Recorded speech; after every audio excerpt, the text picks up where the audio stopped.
दोस्तों, इंडिया के शहर राजस्थान से एलियंस का ये वीडियो काफ़ी ज़्यादा इस वक्त वायरल हो रहा है, जिसमें बताया जा रहा है कि एलियंस ने हिंदुस्तान में दस्तक दे दी है। हम एलियंस को टेबल पर मरा हुआ भी देख सकते हैं।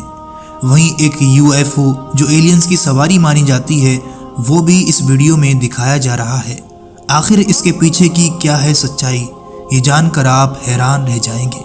ये पूरा वीडियो हम आपको आगे दिखाएंगे, गुजारिश है इसको एंड तक जरूर देखिए। दोस्तों, कल रोज से एक बहुत बड़ा दावा किया जा रहा है कि हमारे राजस्थान में एलियंस नजर आ रहे हैं, जिसके कुछ वीडियोस भी सामने आए हैं जो मैं आगे चलकर आपको दिखाने वाला हूं, और इसके पीछे की सच्चाई भी मैं आपको बताने वाला हूं। लेकिन इससे पहले एक वीडियोस देखना आपको बहुत जरूरी है कि आखिर एलियंस होते भी हैं या नहीं होते। लेकिन पहले आप एलियंस के वायरल होते हुए ये वीडियो देखिए। सोशल मीडिया पर वायरल हो रहे हैं वीडियो। सोशल मीडिया इंस्टाग्राम पर कल से कुछ वीडियोस वायरल हो रहे हैं, जिसमें दावा किया जा रहा है कि राजस्थान के किसी गांव में एलियंस उतर चुके हैं। इस वायरल वीडियो में कुछ वीडियोस और भी दिखाए जा रहे हैं, जिनमें दिख रहा है कि एलियन यान से कुछ एलियन जैसी आकृति उतरती हुई दिखाई दे रही है। वहीं कुछ वीडियोस एलियन यान के क्रैश होने के भी वायरल हो रहे हैं। इस वीडियो में दावा किया गया है कि नए साल की शुरुआत में यूएफओ धरती पर क्रैश हो गया है।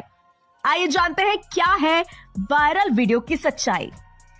पहले वीडियो में एक यूएफओ क्रैश का वीडियो शेयर किया जा रहा है, जिसमें कुछ लोग यूएफओ की जांच करते दिखाई दे रहे हैं। इस वीडियो पर लिखा है 2025 में ही गिरा एलियन का यान, पता नहीं क्या क्या होगा। साथ ही दूसरे वीडियो में दावा किया जा रहा है कि राजस्थान के किसी गांव में एलियन उतर चुके हैं। इनमें एक वीडियो भी दिखाया जा रहा है, जिसमें एलियन यान जैसे दिखने वाले यान से कुछ एलियन जैसी आकृति उतरती हुई दिखाई दे रही है।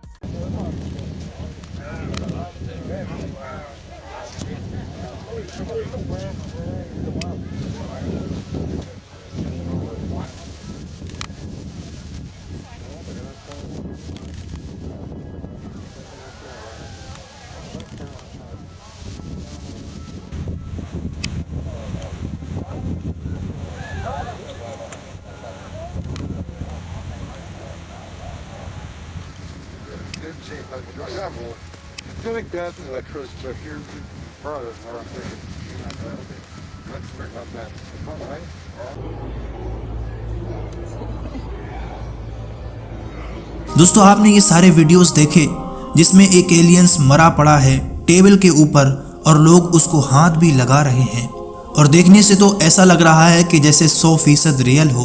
और कुछ लोग तो इसको रियल समझ भी रहे होंगे कि सच में राजस्थान में एलियंस उतर आए हैं। लेकिन इसके पीछे की एक ऐसी सच्चाई जो आपकी आंखें खोल कर रख देगी। इसे देखना आप सबके लिए बहुत ज़रूरी है। इसकी सच्चाई मैं आपको बता देता हूँ, लेकिन पहले आप ध्रुव राठी का ये वीडियो देखिए। कॉन्स्पिरेसी थ्योरीज और फैलती रही, लेकिन सच्चाई यही है कि अगर आप एयरप्लेन्स की साइटिंग्स को देखोगे, आमतौर पर जो एरोप्लेन्स होते हैं पैसेंजर एयरक्राफ्ट, वो 10,000 से लेकर 12,000 मीटर की हाइट तक उड़ते हैं। लेकिन ये जो मिलिट्री एयरक्राफ्ट्स हैं U-2 और SR-71 जैसे, ये 12,000 मीटर 18,000 मीटर की हाइट पर भी उड़ते थे। इनफैक्ट SR-71 का मैक्सिमम ऑल्टीट्यूड 26,000 मीटर तक था। इनकी टेस्टिंग आमतौर पर करी जाती थी सनसेट के टाइम से कुछ देर पहले। अब खुद ही आप सोचकर देखो दोस्तों, जब ये इतने अजीब से दिखने वाले एयरक्राफ्ट्स इतनी हाइट पर उड़ेंगे और वहां दूर सूरज भी ढलने लग रहा है, तो उसकी रेज आकर इस पर चमकती हुई दिखेंगी, ऐसा लगेगा कि ये चमकने लग रहा है। और इतनी स्पीड से उड़ेंगे तो किसे नहीं लगेगा कि ये एक्चुअली में एलियन यूएफओ है। ज्यादातर यूएफओ साइटिंग्स में एक्चुअली में यही होता है। मिलिट्री के ड्रोन्स, मिलिट्री के डीकॉय फ्लेयर्स, या फिर कोई भी अननोन एयर इंफ्रास्ट्रक्चर जो मिलिट्री ने बनाया है, उसे लोग गलती से मान बैठते हैं कि ये यूएफओ है। यूएफओ शब्द का मतलब भी वैसे अनआइडेंटिफाइड फ्लाइंग ऑब्जेक्ट होता है। ये किसी ने नहीं कहा कि एक्चुअली में एलियंस होता है। अनआइडेंटिफाइड का मतलब कुछ भी अनआइडेंटिफाइड चीज हो सकती है। और क्योंकि एरिया 51 के अंदर और उसके आसपास ही इन सारे स्पाई प्लेन्स की टेस्टिंग करी गई, तो जाहिर सी बात है कि इसे क्यों एसोसिएट कर लिया गया एलियंस से। यूएस एयरफोर्स की प्रोजेक्ट ब्लू बुक ने कई यूएफओ साइटिंग्स को इन्वेस्टिगेट किया था। जहां जहां लोगों ने क्लेम किया था कि यूएफओ उन्होंने देखा था, उन्होंने टाइम नोट किया और अपने खुद के फ्लाइट रिकॉर्ड से चेक किया।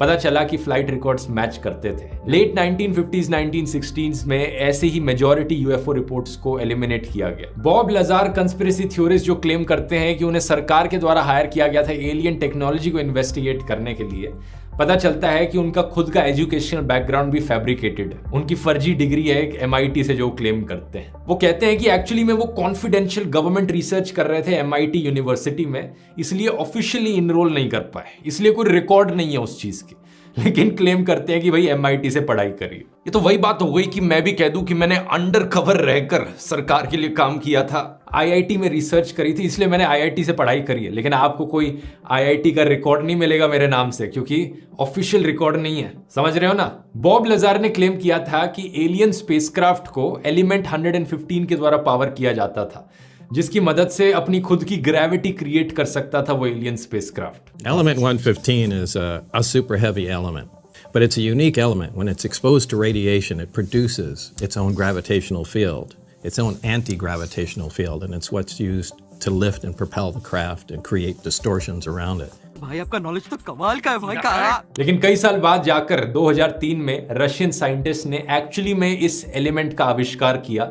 नाम रखा गया इसका मॉस्कोवियम, और ऐसा कुछ नहीं मिला कि वो ग्रेविटी क्रिएट कर सकता हो। जून 2013 में जाकर CIA पब्लिकली एरिया 51 के बेस को एक्नॉलेज करती है, और जो भी इसका इतिहास रहा है उसकी सीक्रेट डिटेल्स को डीक्लासिफाई कर देती है under the freedom of information act. ये बेसिकली दोस्तों RTI एक्ट से काफी सिमिलर है। इंडिया में जैसे RTI फाइल करी जाती है सरकार के बारे में कुछ चीज पता करने के लिए, अमेरिका में इनका ये फ्रीडम ऑफ इंफॉर्मेशन एक्ट है, और इसको लेकर ये फाइल करी गई थी ये रिक्वेस्ट 2005 में, और 2013 में CIA ने इंफॉर्मेशन को रिलीज भी कर दिया। Newly released CIA documents officially acknowledge the site for the first time. But if you're looking to gain insight into aliens or spaceships, you might be disappointed. इस information release में हमें actually में area 51 की exact location पता चलती है जो CIA ने बताई है। आप नक्शे पर देख सकते हैं, ये नेवाडा की स्टेट में मोहावे डेजर्ट के बीचों बीच है। जनवरी 2017 में 13 मिलियन पेजेस डीक्लासिफाइड डॉक्यूमेंट्स के CIA के द्वारा रिलीज किए जाते हैं ऑनलाइन। इन डॉक्यूमेंट्स में ढेर सारे आपको रिकॉर्ड्स मिलेंगे UFO साइटिंग्स के और एक्सपेरिमेंट्स के जो CIA करने लग रहा था। जनवरी 2021 में फिर से हजारों CIA के डीक्लासिफाइड डॉक्यूमेंट्स रिलीज किए जाते हैं UFOs के ऊपर। Through the 1950s, UFO sightings become the convenient cover-up for U-2 flights. But on May 1st, 1960, America's top secret spying mission is blown when the USSR downs a high-flying U-2.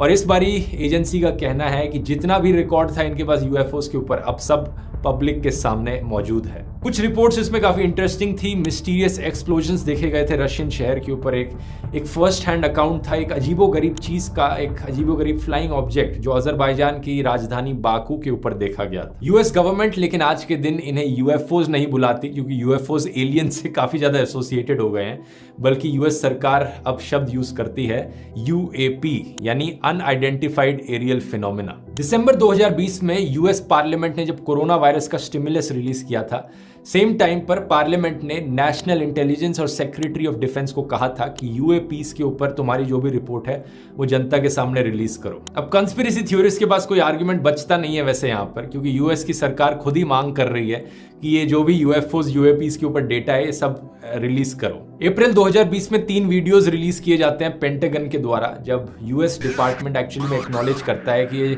3 videos जो 2007 और 17 में leak हुए थे ये actually में असली videos थे। अगस्त 2020 में डिफेंस डिपार्टमेंट एक UAP टास्क फोर्स बनाता है कि जितने भी UAPs हमें दिखते हैं उन्हें डिटेक्ट किया जाए, एनालाइज किया जाए और कैटलॉग किया जाए, क्योंकि वो US की नेशनल सिक्योरिटी के लिए खतरा हो सकते हैं। तो जैसा कि आप समझ रहे होंगे, ऐसा नहीं है कि सारे UFOs जो देखे गए थे सबके बारे में हमें पता है। कई ऐसे इंसिडेंट्स हुए हैं पिछले 5-10 सालों में भी जहां पर US के पायलट्स ने खुद UFOs को ऑब्जर्व किया है, लेकिन डिफरेंस बस ये है, कोई ये नहीं कहता कि वो एलियंस के द्वारा बनाए गए हैं, एक्स्ट्रा टेरेस्ट्रियल ओरिजिन के हैं। There were a lot of different data sets that came in that we looked at, tried to figure out what they were. There were some that turned out to be weather balloons, for example. In fact, there were several, but there were many that there is not enough data and sensor data. When we had a lot of sensor data on some of them, that we couldn't determine what they are.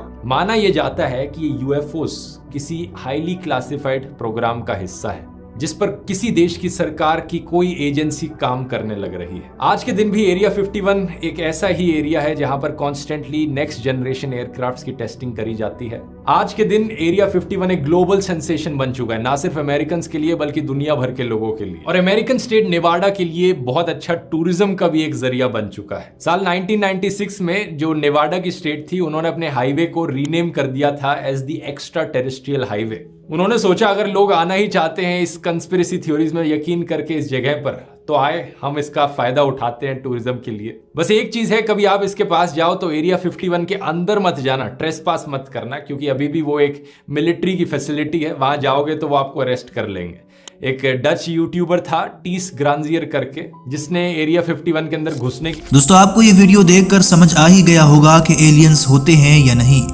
और जो हिंदुस्तान में राजस्थान के अंदर का aliens का video viral हो रहा है, वो दरअसल AI जनरेटेड वीडियो है, जिसको AI की मदद से जनरेट किया गया है।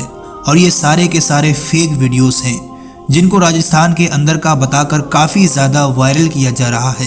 कोई एलियंस वगैरह नहीं उतरा है हमारे हिंदुस्तान के अंदर। ये AI की मदद से बनाया गया वीडियो है, जो कि देखने से ऐसा लग रहा है कि जैसे असल में हो, लेकिन ये 100% फेक वीडियोस है और आप ऐसी किसी वीडियोस पर यकीन ना करें। उम्मीद है कि सच्चाई को आप जान चुके होंगे। वीडियो अच्छा लगा हो तो इसे लाइक, चैनल को सब्सक्राइब और अपने दोस्तों को जरूर शेयर करें।